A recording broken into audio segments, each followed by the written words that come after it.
todo o início da igreja, toda aquela caminhada dos primeiros discípulos e apóstolos, testemunhando da sua fé, enfrentando as primeiras perseguições da igreja, o ministério de Paulo se expandindo, saindo das fronteiras de Israel, de Jerusalém, alcançando o mundo conhecido até então, e enfrentando também, por sua vez, muitas dificuldades e perseguições e lutas.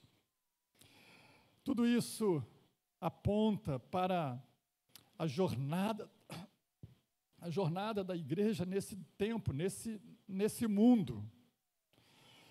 A palavra de Deus diz, o apóstolo Paulo mesmo vai dizer que aquele que quer seguir a Cristo piedosamente vai enfrentar perseguição e luta nesse mundo, porque esse mundo não é o mundo que Deus preparou para a igreja, não é o mundo que Deus preparou para nós. Este mundo não é nosso, não somos daqui, irmão. E é importante que se diga isso, que se afirme isso cada dia mais, com mais precisão e mais empenho, de que nós não somos deste mundo. E glória a Deus que não somos deste mundo, irmão. Porque se você observar, este mundo está indo de mal a pior. Os homens, os impostores, estão indo de mal a pior, enganando e sendo enganados, infelizmente, por aquele que é o príncipe deste mundo, aquele em que Jesus disse, o mundo jaz nele, o mundo jaz no maligno. Essa palavrinha jaz é uma palavrinha que se usa dentro de um único contexto de morte. Não é assim que está lá nas lápides? Aqui jaz fulano de tal, aqui jaz fulano de tal. Não é assim que o povo bota lá? É um verbo que se usa no contexto de morte. Jesus diz, o mundo jaz no maligno. O mundo jaz na morte. Esse mundo caminha para a morte. Amém? Mas nós caminhamos no sentido contrário deste mundo. Caminhamos para a vida, para a esperança, para a certeza da vida eterna que Cristo nos deu pela sua morte e pela sua ressurreição. Então essa é a nossa esperança e temos que nos alegrar nela. Paulo vai dizer em Romanos 12:12, o texto que nós pregamos aqui no dia 31 de dezembro, e eu naquele dia eu falei, Deus nos deu essa palavra para a gente caminhar com ela durante todo o ano no nosso coração. Alegrai-vos na esperança. Amém? Alegrai-vos na esperança, ou regozijai-vos na esperança. Olhando para frente, olhando para a eternidade, olhando para além desta vida, eu consigo me alegrar. Eu consigo me regozijar quando eu olho para além dessa vida. E é por isso que o crente pode e deve ser alegre, como nós compartilhamos essa semana em nossas células, não é verdade? Alegre e com paz. Por quê? Porque a gente tem uma esperança. E essa esperança não se resume nos poucos anos desta existência terrena, mas uma esperança que nos lança o olhar para além desta vida. Louvado seja Deus. Louvado seja Deus. Glória a Deus. E isso só é possível porque Jesus ressuscitou. Porque se não fosse, seria vã a nossa fé. Seria inútil essa esperança, mas o que nos garante que isso é uma esperança verdadeira é que Jesus ressuscitou. Aleluia. Glória a Deus. Louvado seja o nome dele. Mas enquanto aqui estamos, devemos ser o quê? Pacientes na tribulação. porque aqui vamos ter isso, e não é novidade para ninguém, até porque isso é uma experiência cotidiana de todos nós, tribulação, dificuldade, luta. Então, nesse contexto, a Bíblia me diz que eu devo ser o quê?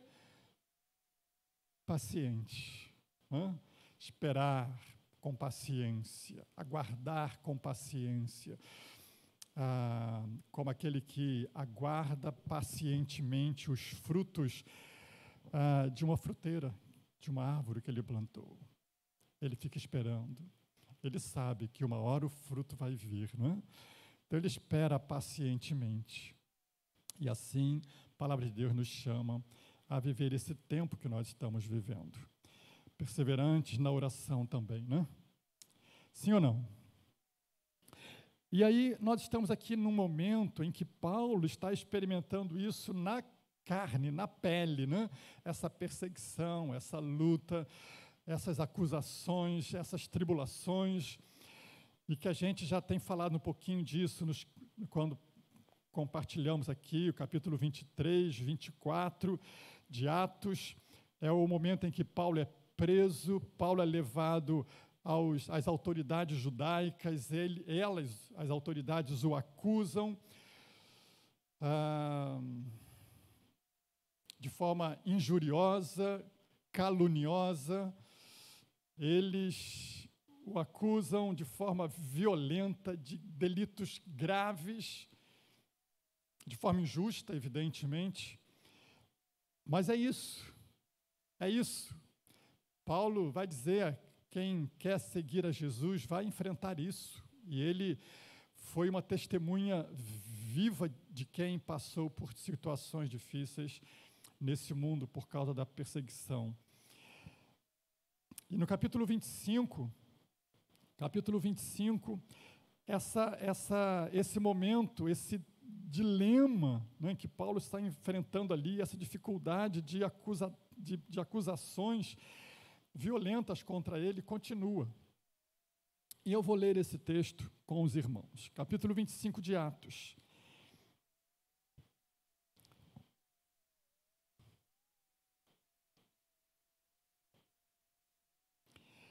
Tendo, pois, Festo assumido o governo da província, 3 dias depois subiu de Cesareia para Jerusalém. E logo os principais sacerdotes e os maiorais dos judeus lhe apresentaram queixa contra Paulo e lhe solicitavam, pedindo com favor, em detrimento de Paulo, que o mandasse vir a Jerusalém, armando eles cilada para o matarem na estrada. Festo, porém, respondeu achar-se Paulo detido em Cesareia e que ele mesmo, muito em breve, partiria para lá. Portanto, disse ele: os que dentre vós estiverem habilitados, que desçam comigo, e havendo contra este homem qualquer crime, acusem-no. E não se demorando entre eles mais de 8 ou 10 dias, desceu para Cesareia. E no dia seguinte, assentando-se no tribunal, ordenou que Paulo fosse trazido. Comparecendo este, rodearam-no os judeus que haviam descido de Jerusalém, trazendo muitas e graves acusações contra ele, as quais, entretanto, não podiam provar. Vamos frisar essa expressão aí, essa frase, né? As quais, entretanto, não podiam provar, não tinham prova, né, do que estavam falando contra Paulo. Paulo, porém, defendendo-se, proferiu as seguintes palavras: nenhum pecado cometi contra a lei dos judeus, nem contra o templo, nem contra César.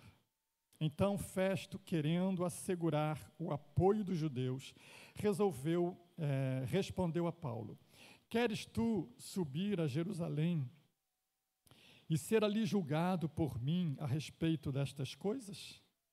Disse-lhe Paulo: estou perante o tribunal de César, onde convém que eu seja julgado.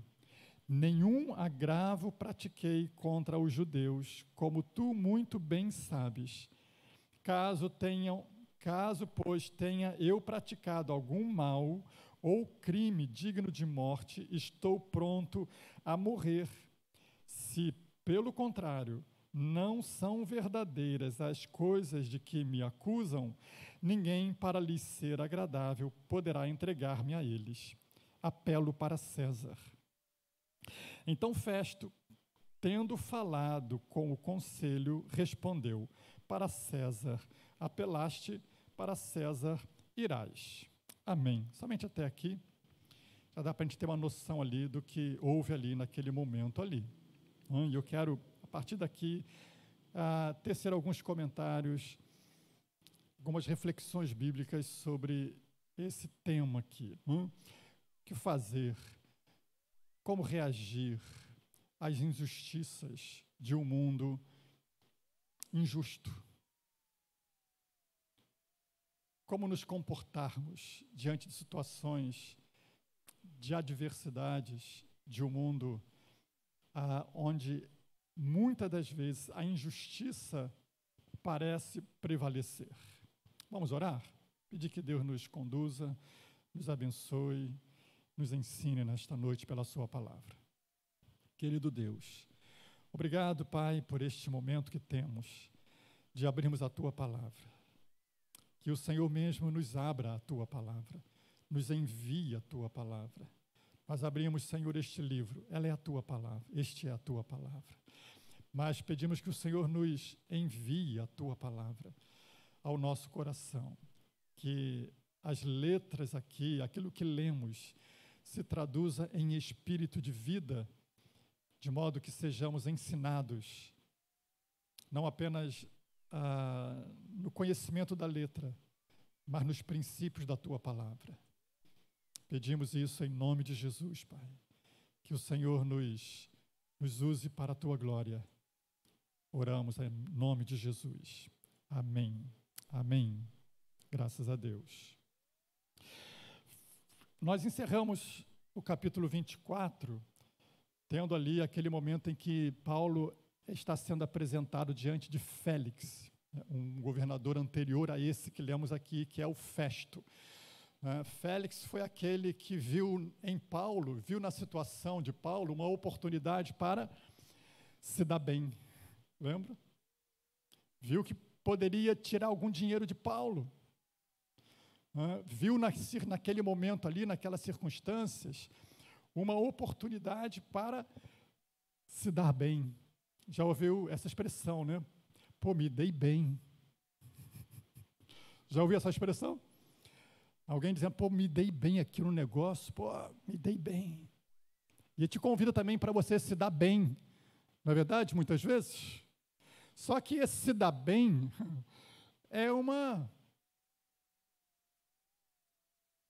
não é algo muito legítimo, não é? Muito honesto. Tinha um colega que dizia assim, olha, eu sou quase honesto. Aí eu olhava para ele e dizia, mas me explica como é que é isso. Como é que uma pessoa pode ser quase honesta? Ou é, ou não é. Porque se é quase honesta, tem outro nome. Mas ele dizia isso, né? E achava bonito dizer isso. Mas esse é o mundo em que, em muitos momentos, nos somos colocados diante de oportunidades que são, excelentes oportunidades para nos darmos bem. Não é assim? É aquela proposta indecorosa, é aquela oportunidade que é desonesta,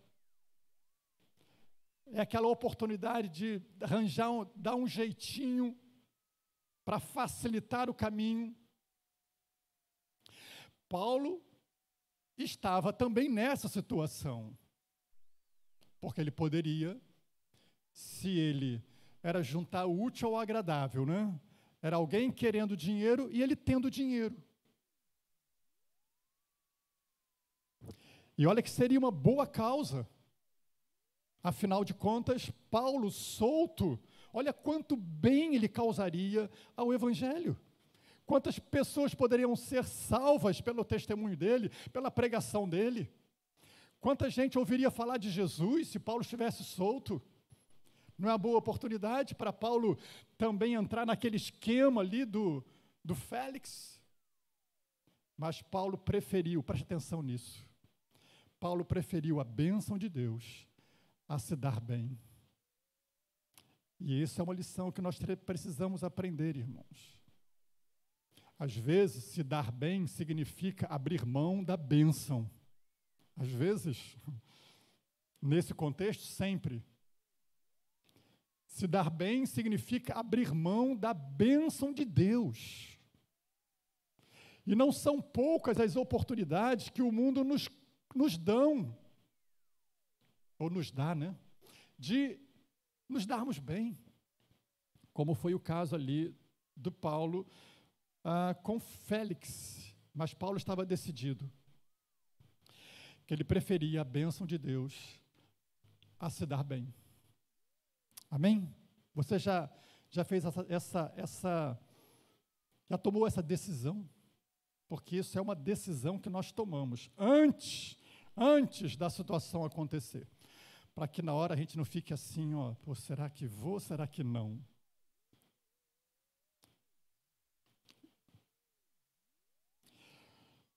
Mas agora Félix não conseguiu o que queria.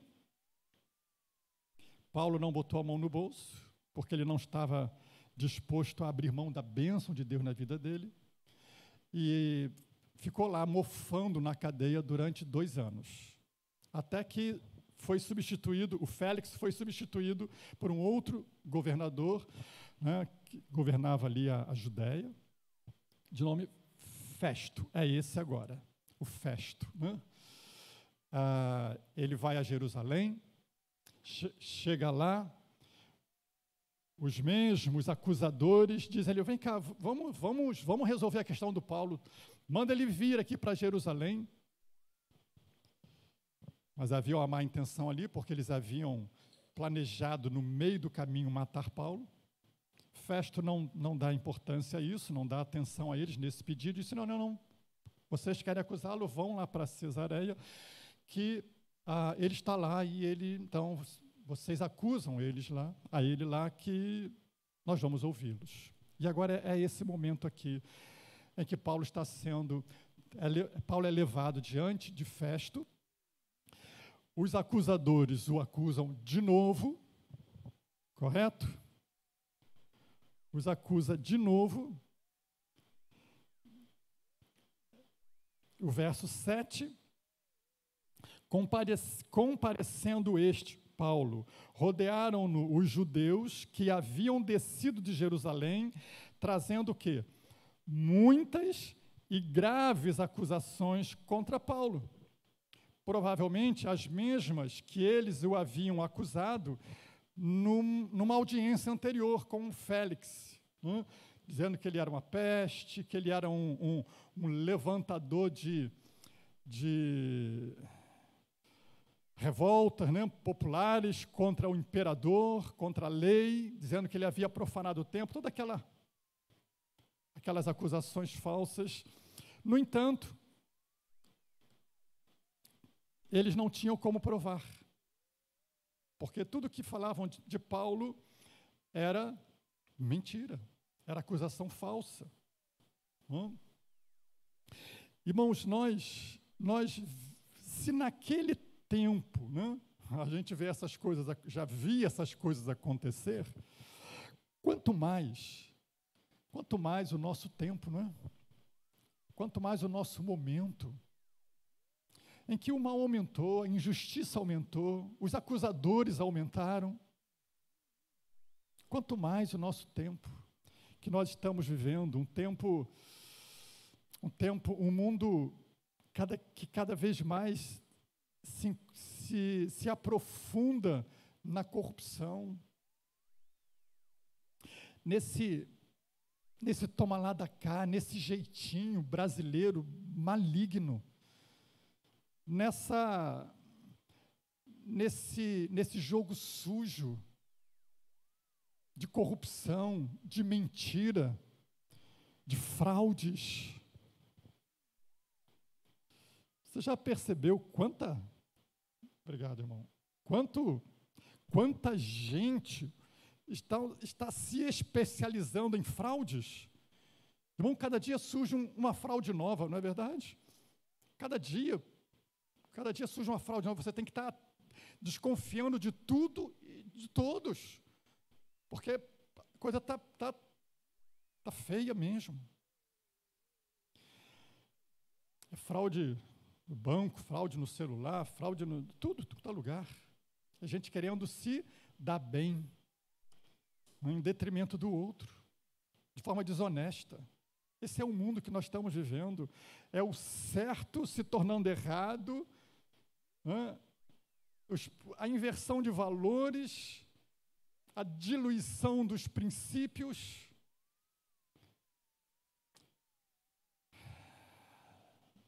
Já se tem vergonha de ser honesto. Estamos vivendo um tempo assim.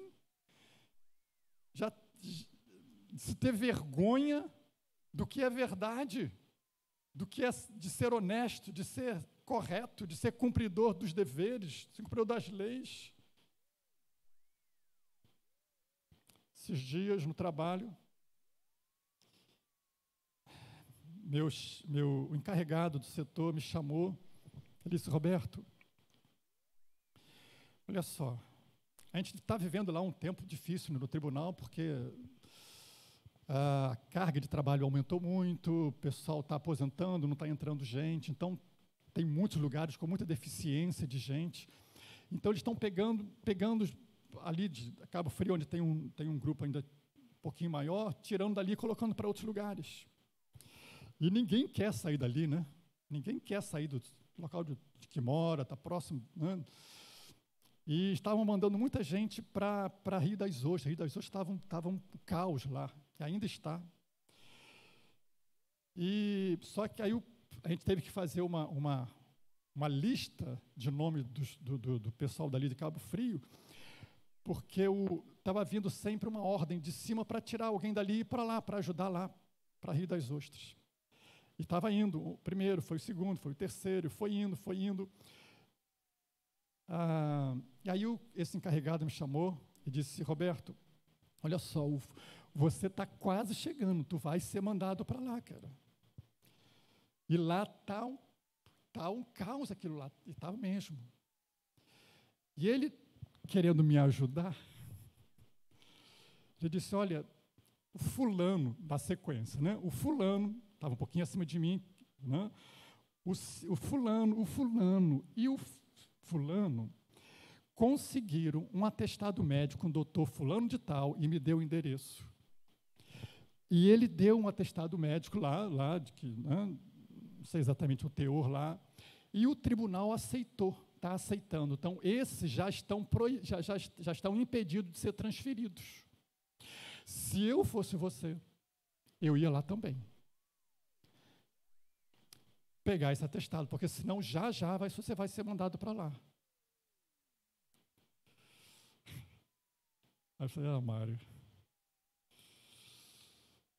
cara, assim, eu realmente não quero ir para lá.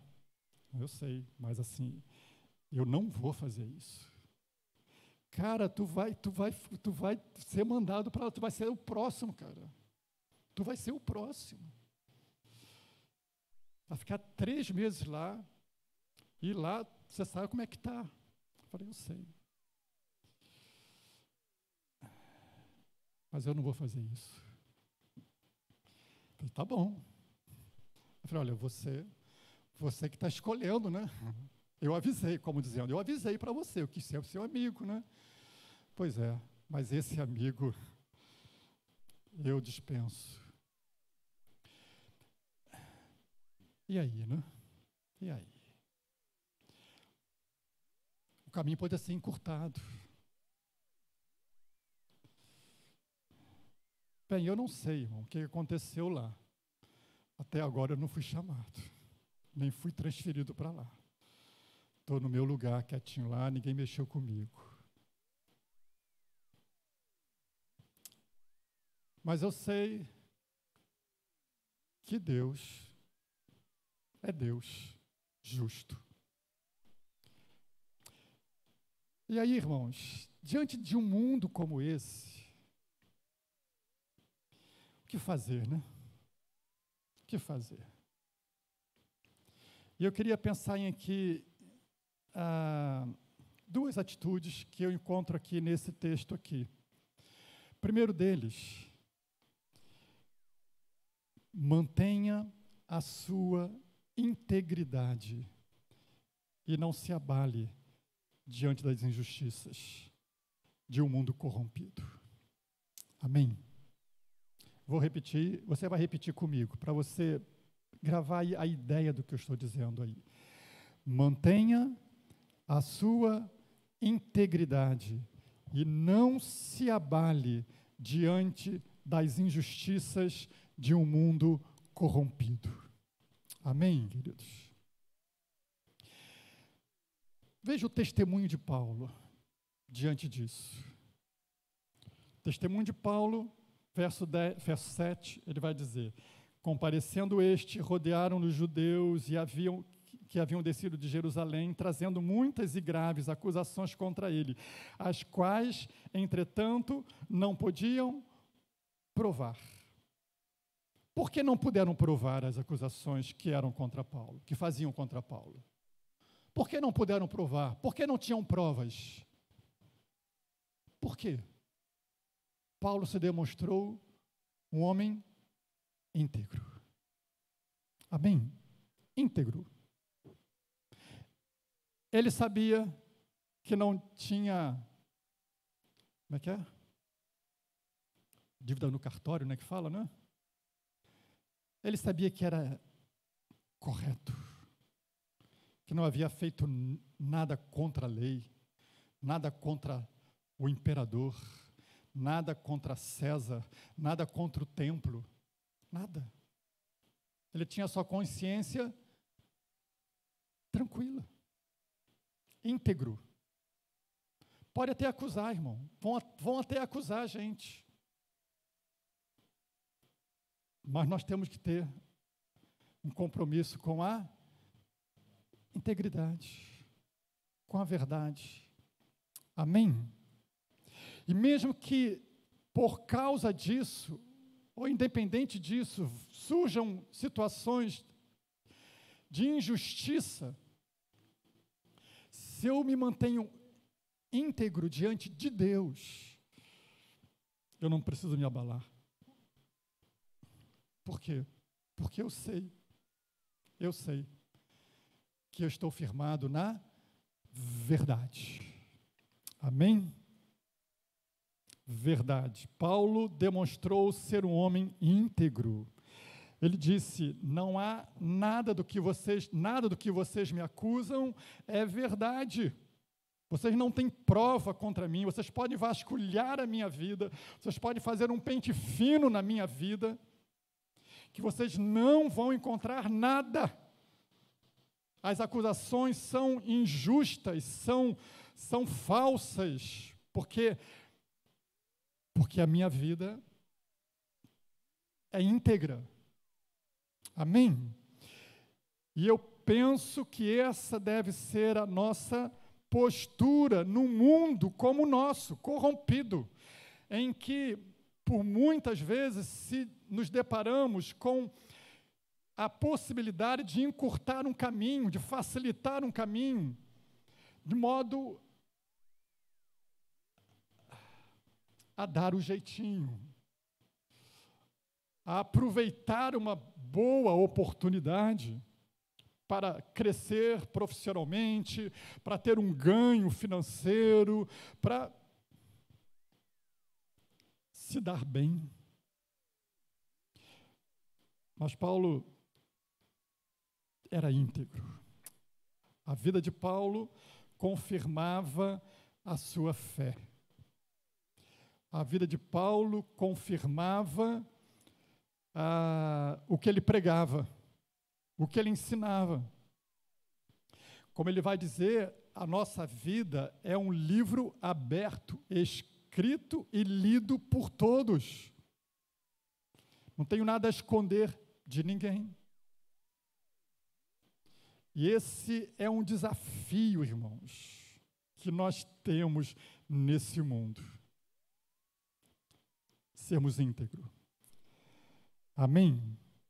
Veja um outro homem na palavra de Deus, de quem a Bíblia diz que também tinha uma integridade inabalável, Daniel. Lembra de Daniel e o que disseram a respeito dele? Daniel, capítulo 6, verso 3 e 4.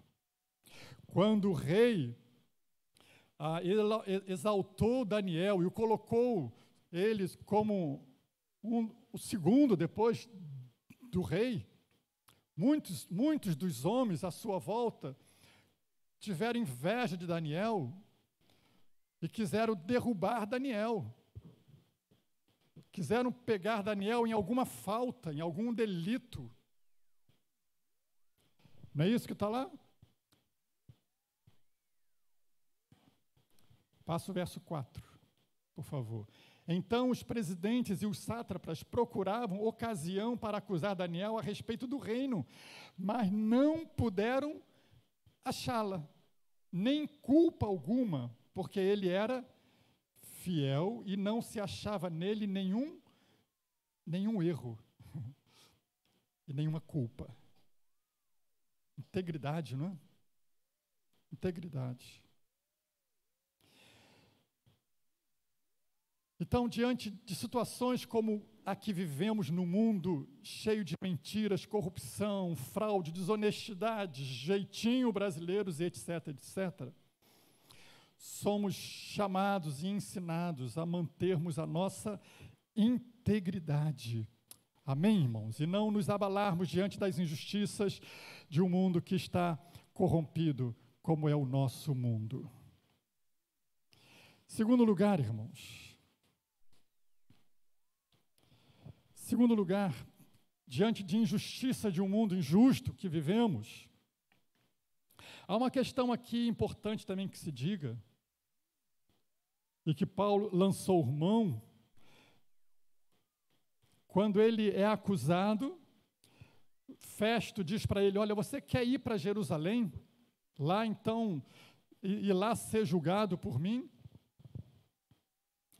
E lá em Jerusalém ele seria julgado por Festo, mas no tribunal dos judeus, o Sinédrio. Paulo poderia ter optado por ir para lá, mas Paulo era um cidadão romano, ele sabia dos direitos dele. Ele sabia, ele conhecia a lei, ele sabia que ele tinha o direito de recorrer a César. E é isso que ele faz.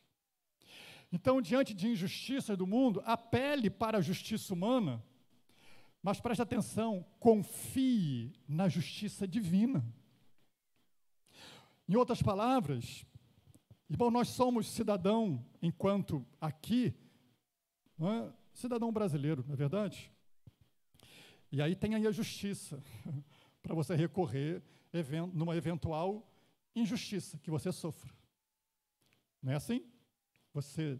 Alguém te faz um dano, te causa um dano, fala alguma bobagem contra você, enfim, comete algum tipo de delito, e você recorre a quê? Lá ao tribunal de justiça, né? Vai lá, entra com processo, e isso é o quê? Legítimo. É legítimo. Paulo faz exatamente isso, né? Ele apela para César. Então, é legítimo que procuremos a justiça humana, sim, e devemos fazê-lo, porque elas estão aqui para fazer justiça. É mesmo, pastor? É. É verdade. Deus estabeleceu o princípio da autoridade nesse mundo quando ele delega a autoridade aos governos, aos magistrados, Não é isso que a palavra de Deus vai dizer? Romanos 13. Romanos 13.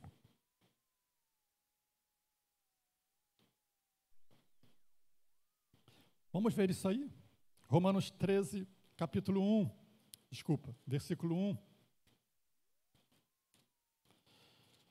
que o Paulo vai dizer ali, irmãos? Todo homem esteja sujeito às autoridades superiores. Por quê? Por quê?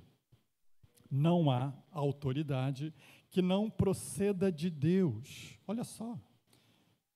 Não há autoridade que não proceda de Deus. Em última análise, a autoridade pertence a Deus.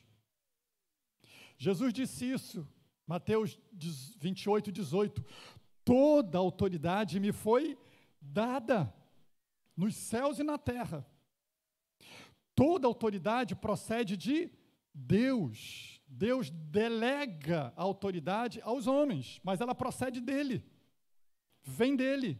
É um princípio estabelecido por Deus. Deus estabeleceu o princípio da autoridade. E nós precisamos atentar bem para isso, queridos. As autoridades humanas foram instituídas por Deus. Os magistrados, os governos, os presidentes, toda a autoridade, seja ela civil, seja ela religiosa,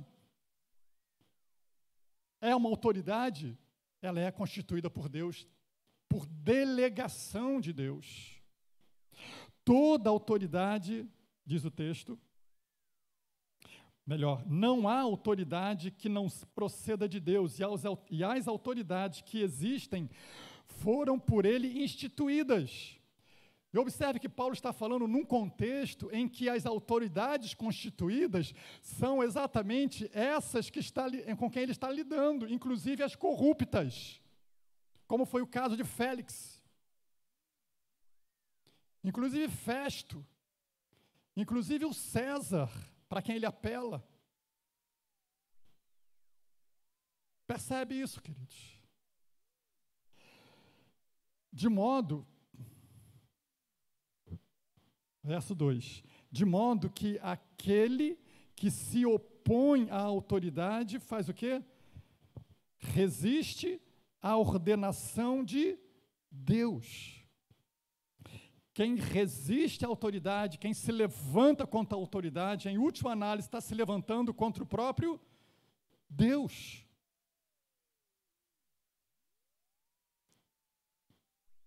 Isso me parece sério. E os que resistem trarão sobre si mesmos o quê? Condenação.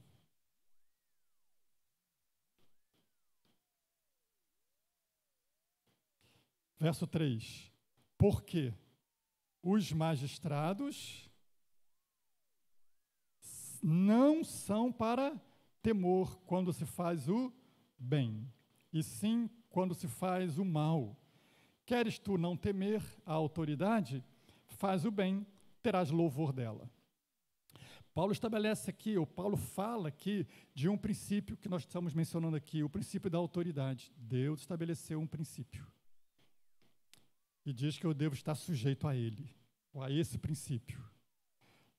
E diz que eu não devo resistir a esse princípio da autoridade, porque eu resisto, nisso eu estou resistindo ao próprio Deus. E assim agindo, eu estou trazendo sobre mim mesmo condenação.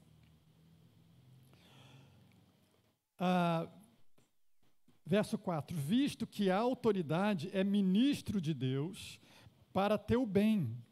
Entretanto, se fizeres o mal, teme, porque não é sem motivo que ela traz a espada, pois é ministro de Deus, vingador para castigar os que praticam o mal. É necessário, verso 5, é necessário que lhe estejais sujeitos. não somente por causa do temor da punição, mas também por dever de consciência. Então, preste atenção aqui. Paulo está estabelecendo aqui um outro princípio, é o princípio da legalidade. Ele está dizendo, olha, há uma lei, existem as leis, e se você se tornar um transgressor da lei, vai vir punição, vai vir espada. Então você quer não temer a autoridade, cumpre as leis. Faz o que é certo.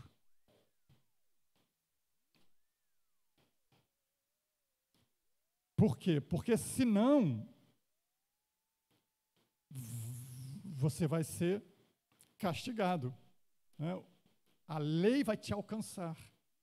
Você vai ser punido. É o princípio da legalidade, ou seja, Deus estabeleceu de que devemos andar debaixo do cumprimento das leis.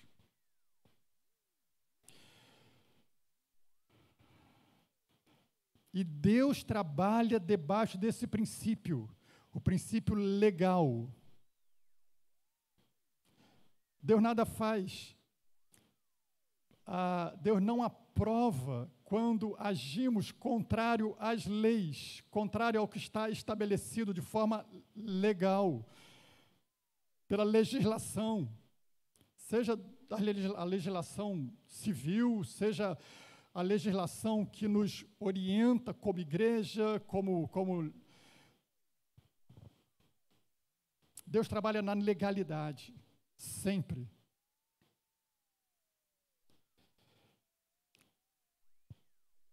E aí, por causa disso, Paulo vai dizer, versos 6 e 7, porque Deus prima pelo cumprimento das leis, do que está estabelecido, do que está normatizado, porque Deus trabalha nesse princípio, o princípio da legalidade, por causa disso, verso 6, por esse motivo também, o quê?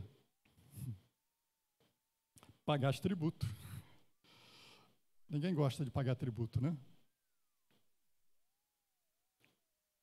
Mas é a lei que manda. E eu estou debaixo dessa lei. Então não tem jeito, tem que pagar. Por esse motivo, pagais tributo.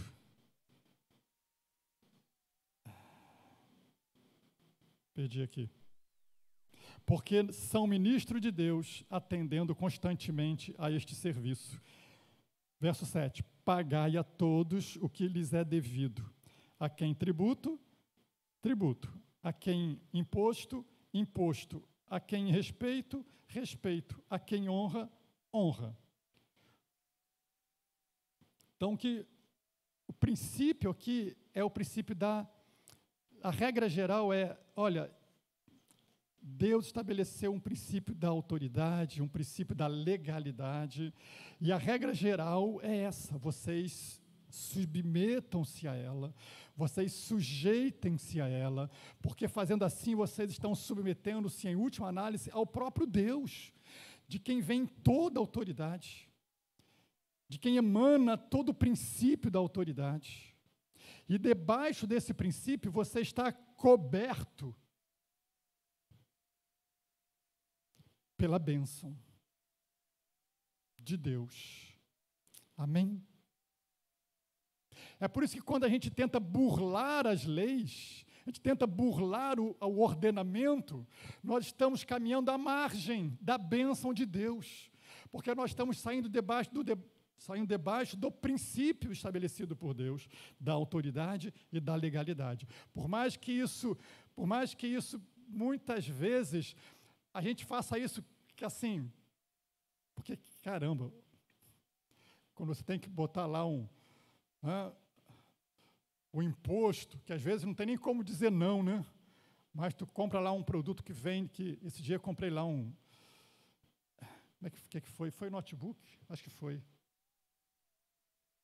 Foi notebook novo aqui para a mesa ali, né? Quanto foi? Foi Quanto foi, Maria? Nem lembro mais. Foi 2.000, 4.000, mais ou menos isso. Quase R$ 4.000 o notebook. Quase 2.000 era imposto. Você vê, né? Mas fazer, né? Vou dar um jeitinho. Esse não tem nem como dar jeitinho, né? Então, irmãos, a regra geral é essa: sujeição, obediência, honra, respeito às autoridades, à lei. É um direito apelar para a justiça, mas também é um dever submeter-se a ela. Correto?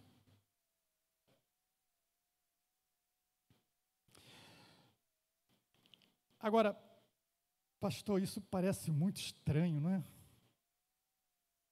É estranho porque, como dissemos inicialmente, esse mundo é corrompido, não é? Esse mundo, os valores estão invertidos, a justiça tem se tornado um local onde tem mais injustiça. E eu digo isso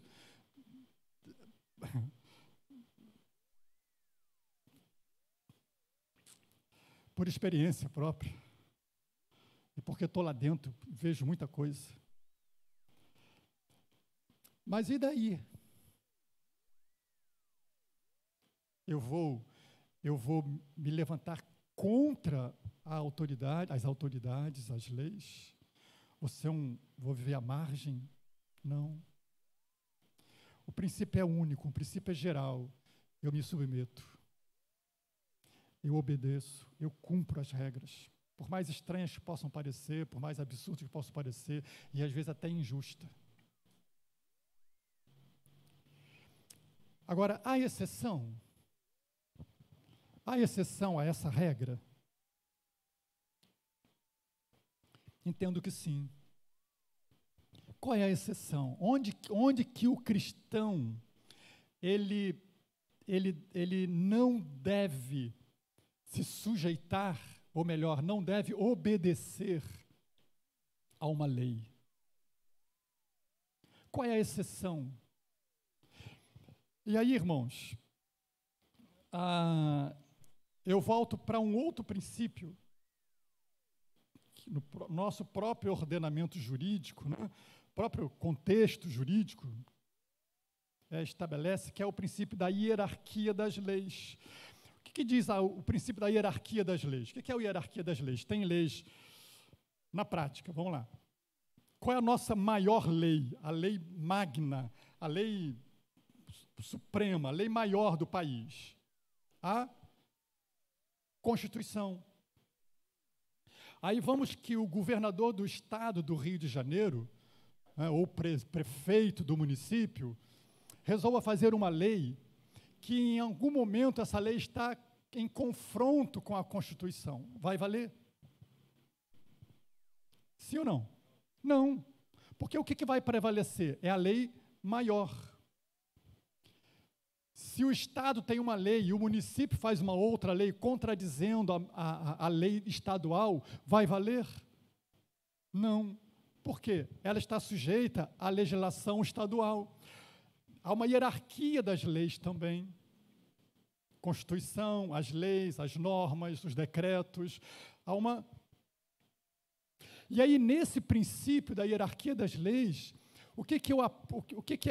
qual é a direção que a palavra de Deus nos dá? Qual a exceção que ela nos apresenta para nós descumprirmos a lei, para não nos obedecermos a uma autoridade?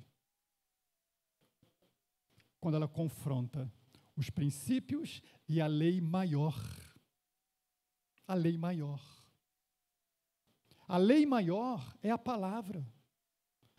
Ela tem princípios, ela tem ordenanças, e qualquer outra lei humana que fira princípios e ordenanças da palavra de Deus, é aí e somente aí que eu estou autorizado a não obedecer a uma lei humana, mas devo estar sujeito a ela. Eu não obedeço, mas devo estar sujeito a ela. E aí é que está, né? Aí é que está para onde esse mundo caminha. Cada vez mais, irmãos. De leis que vão ferir os princípios da palavra de Deus. De leis que vão contradizer os ensinamentos e as ordenanças da palavra de Deus. E aí, eu vou obedecer? Sim ou não? Não. Mas vou me submeter às consequências.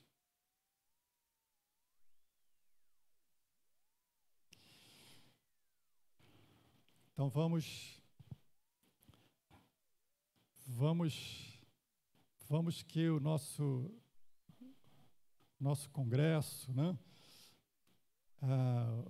resolva fazer uma lei para proibir a gente de adorar a Deus. De hoje em diante, ninguém mais pode adorar a Deus. Ninguém mais pode cultuar a Deus. E isso está na Constituição brasileira, a lei maior do Brasil. E aí? E lá vai dizer, caso alguém descumpra essa lei, será passível de morte.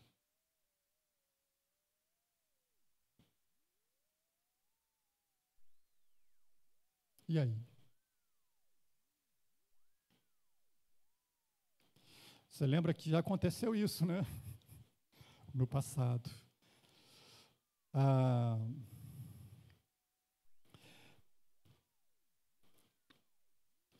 Nabucodonosor se encheu. Ele era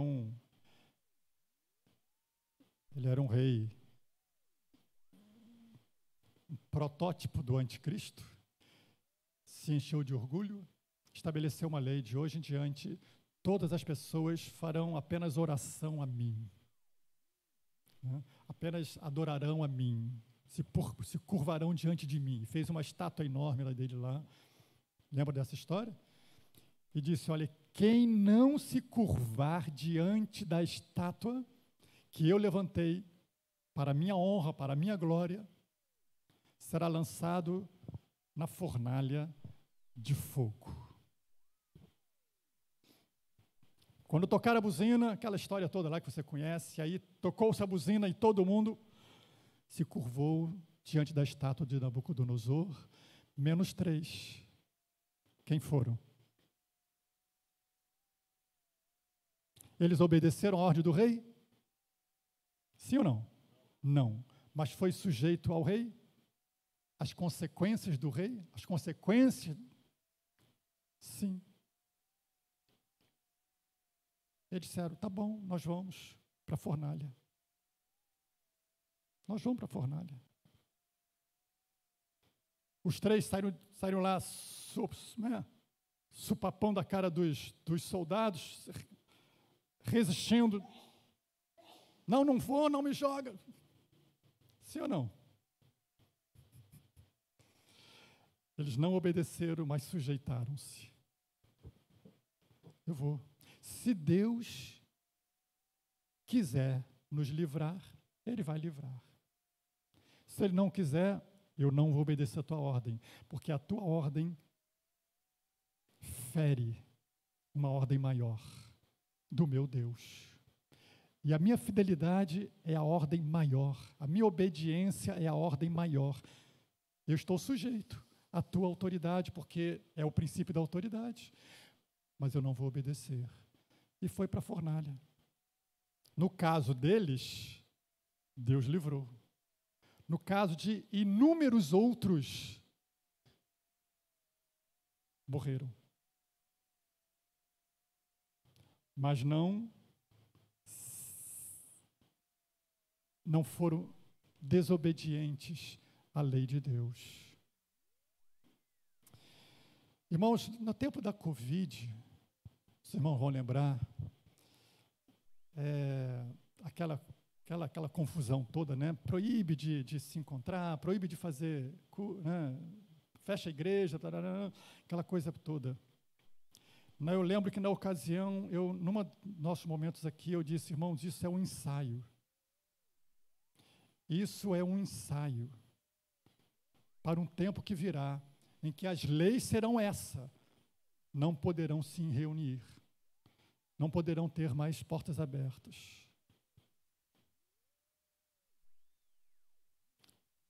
E aí? E aí?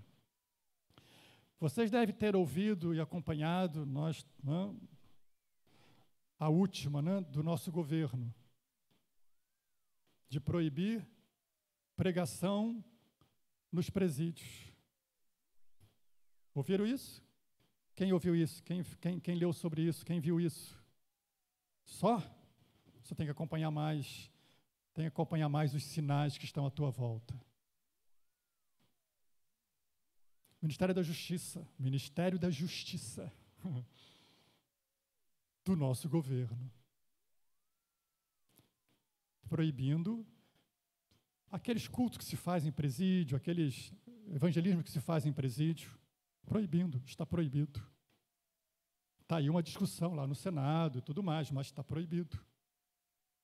Contrariando a própria lei, a própria legislação, porque há uma legislação estadual, e eu não lembro se é só estadual, onde a legislação afirma que é dever do Estado conceder aos presos a opção, a liberdade de uma assistência religiosa.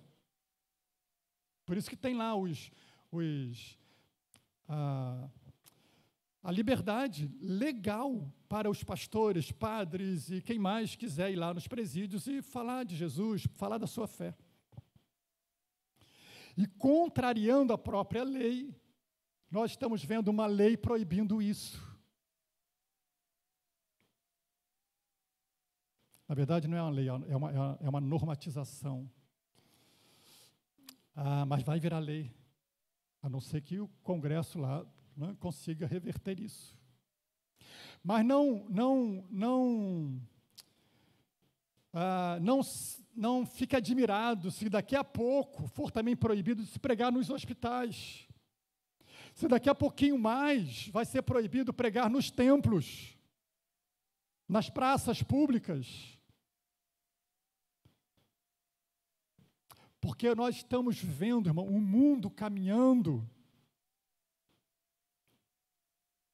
para a chegada do anticristo.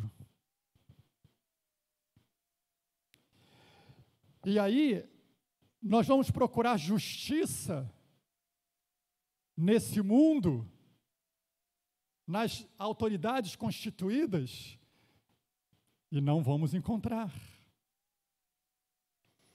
É por isso que eu disse, procure a justiça humana, mas confie na justiça divina. Não se assuste se a tua justiça nesse mundo for negada, mas a tua justiça diante de Deus está certa. Deus é o justo juiz.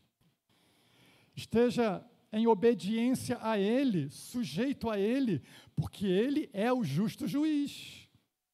E é a Ele que, afinal, prestaremos conta no último dia. A esta autoridade maior, é a Ele. Por isso a nossa submissão e a nossa obediência a Ele. Sempre. Amém? Imagine Daniel, quando alguns arranjaram lá uma situação para que o rei proibisse as pessoas de orarem. Todo mundo agora vai fazer oração só ao rei. Dario, era outro rei já. Dario foi ali enganado, né? Mas assinou um decreto. Todos os súditos, durante um período, acho que 30 dias, só farão oração a mim. Só que Daniel orava 3 vezes por dia. 3 vezes por dia. Saiu o decreto do rei. Ninguém mais pode orar, ninguém pode fazer pedido nenhum a Deus nenhum, senão ao rei. E agora? Daniel obedece ao rei?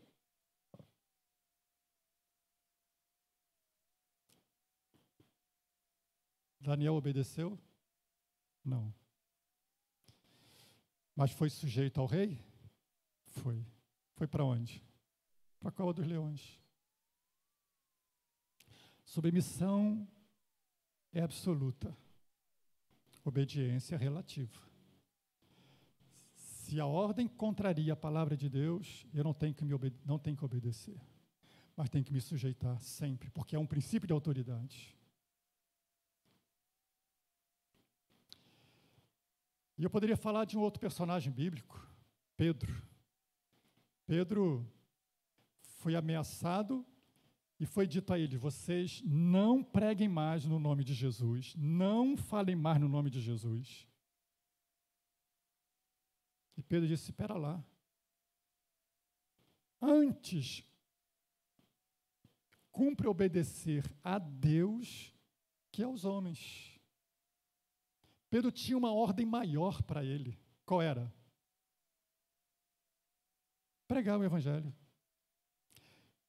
Amém? Jesus havia dito para eles: olha, vão e preguem o evangelho, falem, testemunhem. Ele diz: eu não vou parar, eu não vou deixar de falar daquilo que temos visto e daquilo que temos ouvido. Eu vou falar, eu vou testemunhar.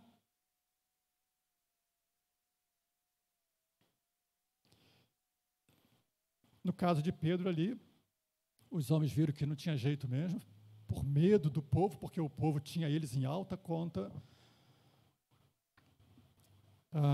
E eles continuaram pregando o evangelho, falando de Jesus. Queridos, estou caminhando aqui para a gente fechar,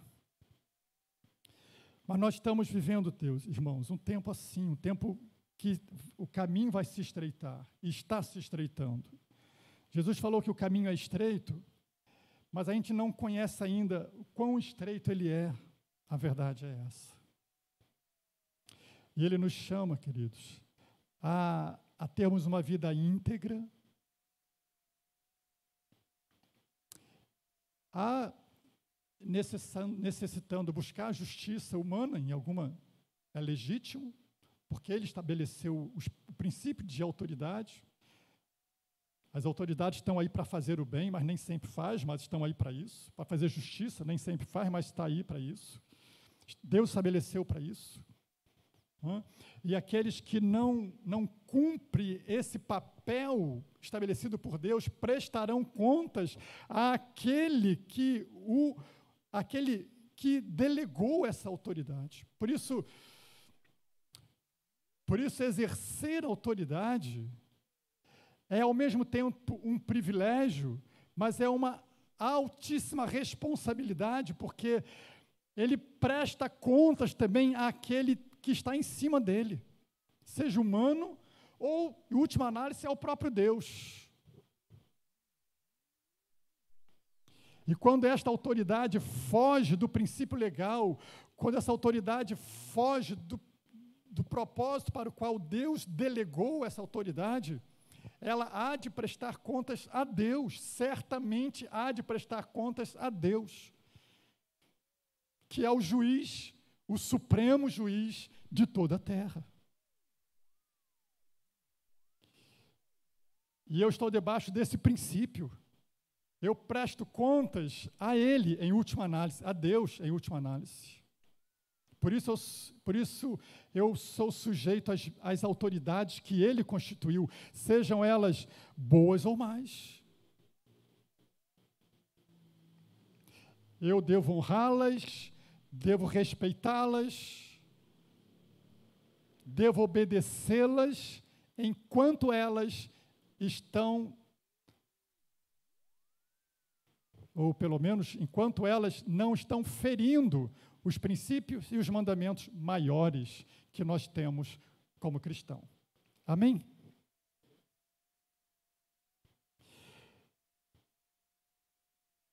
Então, irmãos, duas coisas aqui para a gente fechar. Estejamos preparados para as injustiças. Porque o mundo é um mundo injusto.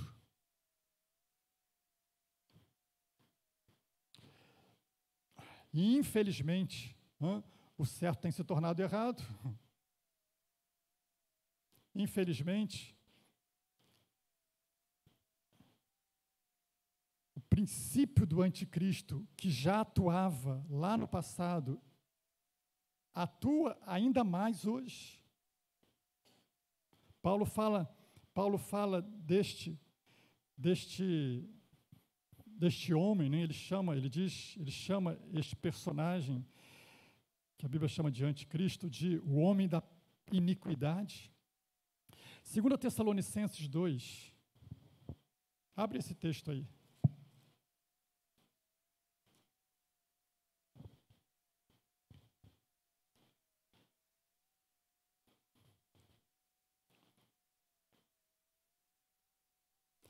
Eu vou ler o verso 2 em diante para a gente pegar aí o contexto, né?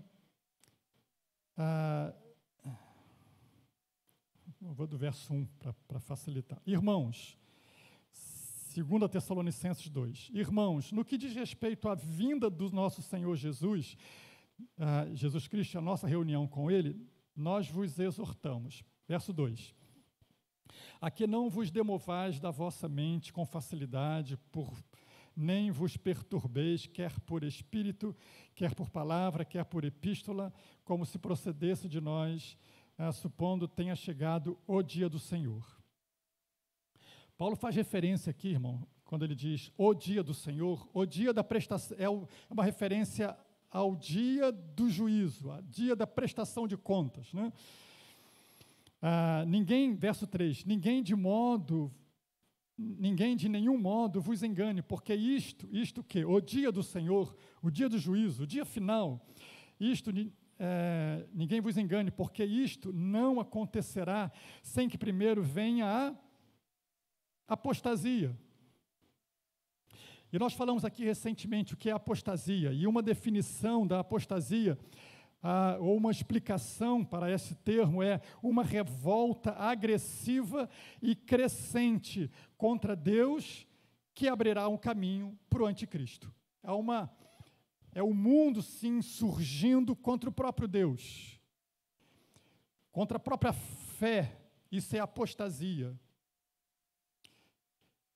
É mais do que incredulidade, é uma reação oposta, uma reação violenta, oposta à fé e a Deus. Então Paulo diz, olha, antes que venha lá o dia do juízo, vai acontecer o quê? Um tempo de apostasia. E seja revelado o homem da iniquidade, o filho da perdição, o qual, verso 4, se opõe e se levanta contra tudo que se chama Deus, ou objeto de culto, a ponto de assentar-se no santuário de Deus, ostentando-se como se fosse o próprio Deus. Paulo que está fazendo referência a um personagem histórico que vai chegar, mas o caminho está sendo preparado para ele. E ele vai dizer que esse homem, esse líder que vai se levantar no mundo,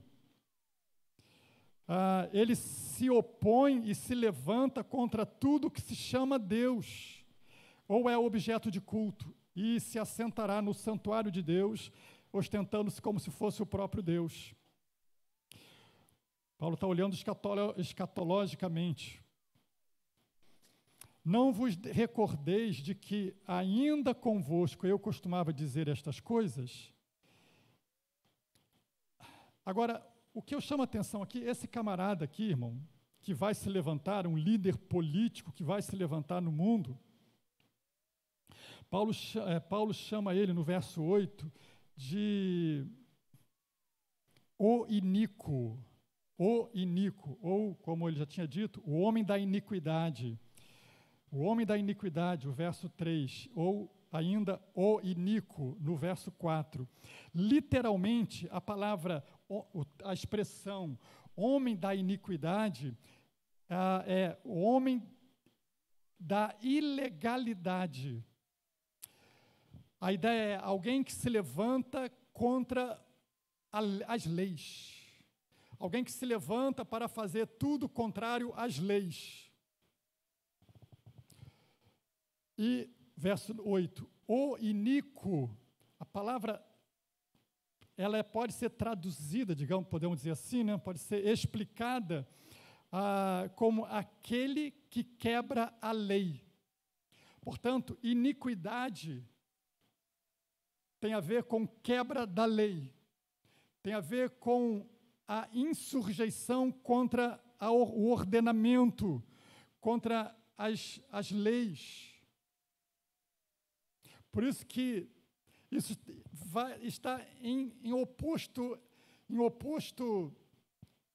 extremo de Deus, que trabalha no princípio legal, do princípio das leis, do princípio da autoridade, da legalidade.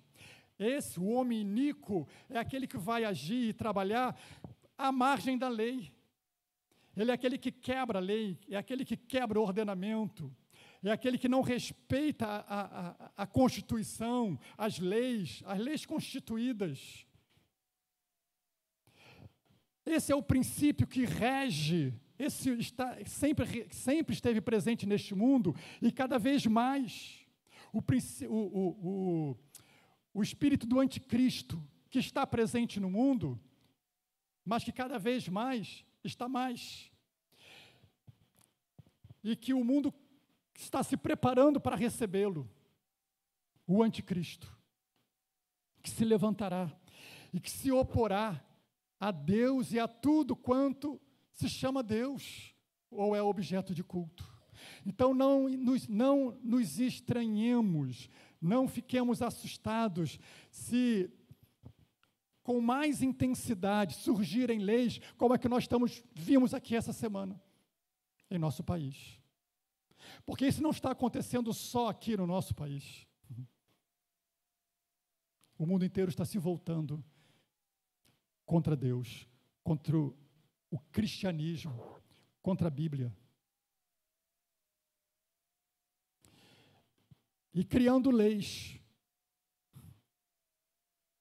para contradizer a palavra de Deus.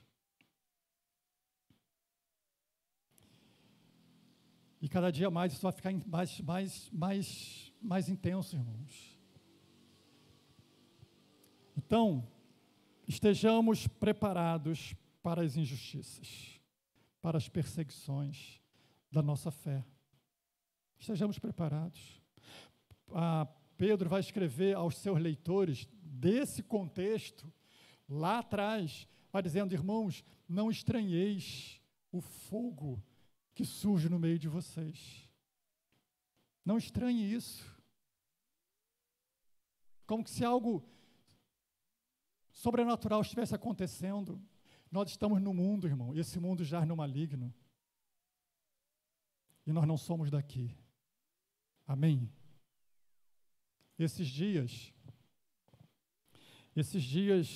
eu passava aqui em frente ao PAN, acho que é o PAN, né? Aquele rio ali, né? Aquele rio. É piada, né? Chama aquilo de rio, né? Mas você sabe que aquilo é um rio, não sabe? Você sabe que aquilo ali é um rio. É o rio, se eu não me engano, o rio do Limão, o rio Mataruna, né? É um rio. E quem é que lembra? Não, talvez o povo aqui não vai lembrar. Sim, a irmã Sinésia vai lembrar do Jailson. Lembra do Jailson? Jailson, filho da irmã Isabel, né? Logo assim que eu cheguei aqui em Araruama, lá em Mataruna, né, onde nós estávamos lá, o Jailson era membro dali, assim, a gente conversava muito, trocava muita ideia, e ele dizia assim: pastor, e aquele rio já é o que é, aquele valão, né, de esgoto, céu aberto. Ele disse: pastor, o senhor não vai acreditar, mas quando eu era pequeno, e ele não é tão velho assim, né? sei lá, não sei quanta idade ele tem, mas, sei lá, 30 anos, 30 e poucos anos. Ele disse, pastor, o senhor não vai acreditar. Quando eu era pequeno, a gente tomava banho aqui, ó, nesse rio. E a água era clarinha. Você consegue imaginar aquele rio ali do Pan? Consegue imaginar crianças tomando banho ali? Hã? Consegue? Água clarinha. E as crianças tomando banho ali? Pois é, o Jailson falou para mim, eu fazia isso quando eu era criança. Eu e outras crianças. E aí eu olhava para aquilo e lembrava, olhava para aquele rio ali e lembrava, né, do que Jailson falou para mim. Falei, meu Deus do céu, como é que a gente consegue estragar? Não é? Como é que a gente consegue estragar algo tão, né, tão um rio? Águas cristalinas passavam ali. Imagina, peixes.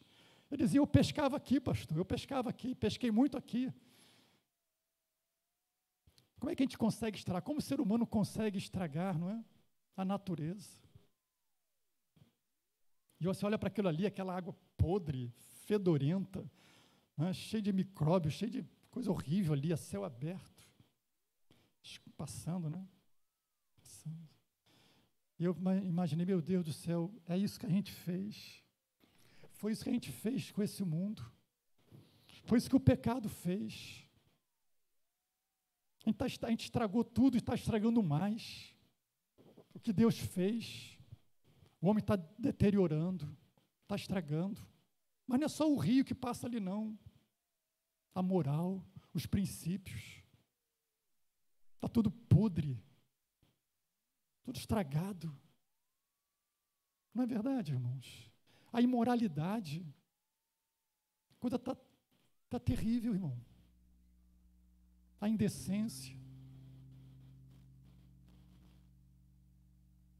É como aquele rio que Deus fez com águas cristalinas, que as pessoas, as crianças brincavam ali. Quem sabe alguns tiravam até o alimento dali. Mas agora aquele valão de água podre, nojenta, passando ali. Assim é o mundo. Deus fez tudo perfeito, mas a gente transformou nisso. E sabe, o nosso desafio como igreja, irmãos, o nosso desafio como igreja é a gente remar nesse rio, rio acima. Porque as pessoas estão vindo nadando nesse rio, rio abaixo. Mas nós, o povo de Deus, a igreja de Cristo, é chamada para entrar num barquinho. Eu não vou chamar de barquinho, eu vou chamar do barco, que se chama Jesus. E remar rio acima, contra a correnteza desse rio podre. E vigiar muito para não respingar a água dentro do barco. Porque esse é o nosso desafio. Porque a água está podre, irmão. Esse mundo está nojento, está podre. Então somos desafiados a sermos homens e mulheres íntegros, cumpridores sim da lei, obedientes, submissos aos princípios que Deus estabeleceu de autoridade, da legalidade. Mas somos também chamados a remar rio acima, contra a correnteza desse mundo, e não deixar que a água entre no barco. Porque está muito podre, irmão. É o desafio da igreja, estar nesse mundo, entendendo que não é desse mundo. E que a gente não pode se deixar levar pelos jeitinhos, pelas propostas. Quem sabe, para facilitar o caminho. Sabe, irmãos, eu não sei quanto tempo nós ainda remaremos, mas o fato é que não podemos parar de remar. E não podemos nem deixar a água entrar e muito menos sair do barco. Porque tem gente querendo sair do barco, né? Tem muita gente saindo do barco e mergulhando nesse mundo podre. Tem muita gente fazendo isso, sendo tragado por esse mundo terrível, queridos. O Senhor Jesus nos espera lá em cima, irmãos. Amém? Ele nos espera. Enquanto aqui estamos, a gente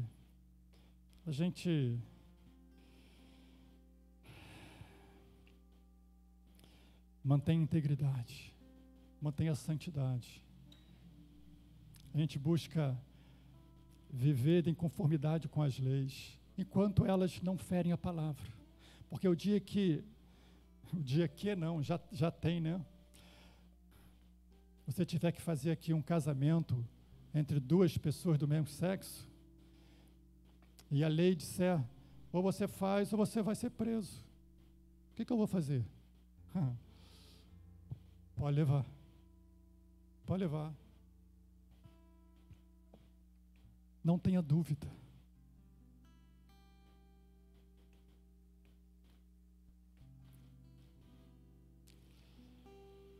Ah, mas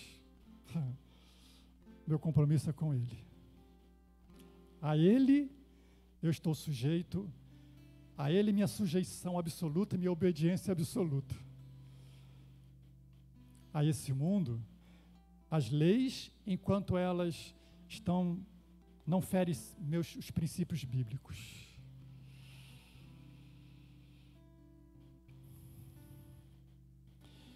E aí, que Deus nos dê graça, né? E nos fortaleça a fé. Por isso a palavra de Deus vai dizer que quanto mais esse dia se aproxima, não deixe o barquinho. Ela fala com outras palavras, né? Mas eu estou aqui contextualizando. Não deixe de congregar. Não deixe de estar junto.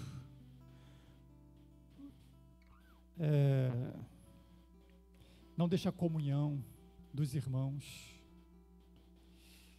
Irmãos, que Deus tenha misericórdia.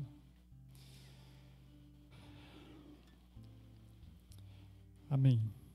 Amém. Amém.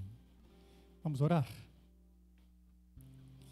Querido Pai, obrigado, Senhor, por este momento que passamos aqui compartilhando e meditando na Tua palavra. Que o Senhor fortaleça a nossa fé, Pai. Eu não sei, ó Deus, o dia de amanhã. Eu sei, Senhor, que hoje o Senhor tem nos dado o dia de hoje para vivermos uma vida na Tua presença, Pai. Ajuda-nos nisso. Ajuda-nos nisso. Em fidelidade ao Senhor, como foram ali o Sadraque, Mesaque, Abednego, não se curvaram diante de uma ordem que contrariava a sua fé. Ou como Daniel, que não deixou de orar porque havia uma ordem do rei que não podia orar. Ou como Pedro, que disse, eu não vou deixar de testemunhar de Jesus, porque eu não posso deixar de falar daquilo que eu tenho visto e ouvido. Que seja esse, Senhor, nosso compromisso com a lei maior do Senhor, da Tua palavra, porque sabemos que este mundo há de se levantar contra aqueles que Te adoram, contra aqueles que oram e contra aqueles que proclamam a Tua palavra. Mas sabemos, Senhor, que enquanto este mundo aguarda a chegada do anticristo, nós estamos aqui aguardando a vinda do Senhor, porque é a vinda do Senhor que porá justiça nesse mundo. E o Senhor trará a justiça, trará a prestação de contas, todos aqueles que foram rebeldes à tua lei. Querido Deus, dá-nos o compromisso, Pai, de vivermos de forma íntegra diante do Senhor. Fortalece a nossa fé